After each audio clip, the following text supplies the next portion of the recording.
हरिओम। आत्मी भक्तजनों, सप्रेम जय श्री हरि। आज का प्रसंग है, एक राजा अपने सभी परिजनों, स्वजनों, कुटुंबजन, बंधु बांधवों, नौकरों चाकरों, मंत्रियों सभी से अपनी आत्मवत व्यवहार करता था।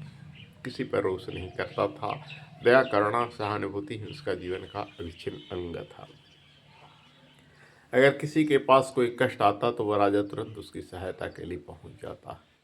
एक दिन उसके राज कर्मचारी किसी ऐसे व्यक्ति को ले आए जिससे राज को उससे 1000 उधार लिया था और बहुत समय हो गया चुकाया नहीं। राजा के पास पेश किया कि महाराज, इससे 1000 रुपया दिया गया लेकिन अभी तक किसने नहीं दिया है। उसने अपनी दयनीय स्थिति का वर्णन राजा से किया कि महाराज, अभी मेरे पास कोई रोजगार नहीं है, समय आने पर चुका दूंगा, मेरी स्थिति खराब है। राजा ने उसको माफ़ कर दिया कि जाओ, चुकाना नहीं, मैं माफ़ करता हूँ, तुम्हारी परिस्थिति खराब है तो ये कर भी तुम्हारे ऊपर नहीं रहेगा, ये बकाया भी तुम्हारे ऊपर नहीं रहेगा।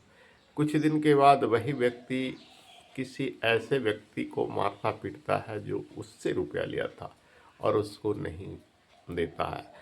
उसकी भी परिस्थिति खराब थी, उसके बाल बच्चे बीमार थे। वो बार बार अन्य विनय कर रहा था कि मैं समय आने पर चुका दूंगा। उसी मार्ग से राजा के सिपाही जा रहे थे। उसे पूरी तरह से पीटते हुए देखकर उन्होंने दोनों को पकड़ लिया, पीटने वाले को भी और पिटाने वाले को भी। राज दरबार में पेश किया गया। राजा ने कारण पूछा। वह व्यक्ति बताया, महाराज, मैं इनसे कुछ पैसा लिया था, नहीं दिया, इस कारण से इन्होंने मुझे मारा है और मेरे साथ परिस्थिति ऐसा है कि हमारे बच्चे बीमार हैं, बीवी बीमार है और कोई रोजगार नहीं है, इस कारण से हम चुका नहीं पा रहे। राजा ने उस व्यक्ति को कहा कि याद करो, तुम्हारे पास भी मेरा 1000 रुपया था, मैंने तुम्हें माफ़ कर दिया और तुम हो जो इसे माफ़ नहीं कर रहे, उसे बुरी तरह पीट रहे हो। अगर यही व्यवहार हम तुम्हारे साथ करते तो अब तुम्हें 1000 की जगह पर 2000 देना होगा और सख्त कानूनी कार्रवाई होगी अगर तुम नहीं दिया। जो व्यवहार तुम्हें अपने लिए पसंद नहीं, वह व्यवहार दूसरे के साथ मत करो। परिस्थितियाँ एक समान कभी किसी के पास नहीं रहती है, कभी कुछ होती है। कभी अच्छे दिन आते हैं, कभी बुरे दिन आते हैं। जैसे दिन होता है उसके बाद रात आती है, रात के बाद दिन। ऐसे ही जीवन में सुख दुख, गरीबी अमीरी बना रहता है। हर कोई हमेशा अमीर नहीं हो सकता, हर कोई हमेशा गरीब नहीं हो सकता है। इसलिए स्मरण रखो कि तुम किसी के साथ बुरे व्यवहार नहीं करो।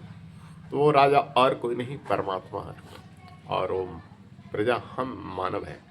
परमात्मा ने हमें भेजा है इस धरती पर सब सुख सुविधा संपन्न करके। अगर हम किसी का मदद नहीं करते हैं तो वो उसी राजा की तरह हमसे वो सारी सुविधाएं छीन लेगा। अगर उसने अमीर बनाया है तो उसे गरीब और कंगाल बनाने में देरी नहीं लगेगा। और आए दिन जो गरीब कंगाल होते हैं शायद पूर्व में अमीर ही होते हैं, जो कभी अपनी अमीरी पाकर किसी का भला नहीं किए, कभी दान सहयोग किसी का नहीं किए, तो वही आदमी को ईश्वर दंड देता है, उसी प्रजा की भांति दुगना वसूल करता है। यदि तुम्हें हमने अमीर बनाया है तो अपने गरीबों का मदद नहीं किया, रोगियों का मदद नहीं किया, किसी की सहायता नहीं किया, तो तुम्हारे ऊपर ही जरूर बसेगा। क्योंकि परमात्मा ने तुम्हें सुख सुविधा दिया है, हर संपन्नता से संपन्न किया है, फिर भी तुम किसी दूसरे का सहयोग नहीं करोगे तो तुम्हारे ऊपर भी परमात्मा का दंड जरूर मिलेगा। आज तुम संपन्न हो परमात्मा की कृपा से। 2 हाथ 2 पैर 2 आँखें 2 कान, सब कुछ 2-2 मिला है। तुम देखो अधिक, पर कान से सुनो अधिक, बोलो कम। 2 हाथ और 2 पैर, श्रम अधिक करो पर खाओ कम, अपने लिए ही, बाकी समाज के लिए, परिवार के लिए, विश्व कल्याण के लिए समर्पित करो। नहीं करोगे तो ये सारी सुविधाएं तुम्हारे पास से छीन ली जाएगी और उस परमात्मा से तुम्हें दंडित किया जाएगा। इसलिए समय रहते तुम्हें चेतावनी दी जाती है कि तुम अपनी ओर देखो और अपनी आत्मा की तरह सभी जीवों में आत्मवत सर्वभूतेषु यह पश्यति स पंडिता कहा गया है। अपनी आत्मा की तरह सभी जीवों को, सभी प्राणियों को समान रूप से देखो।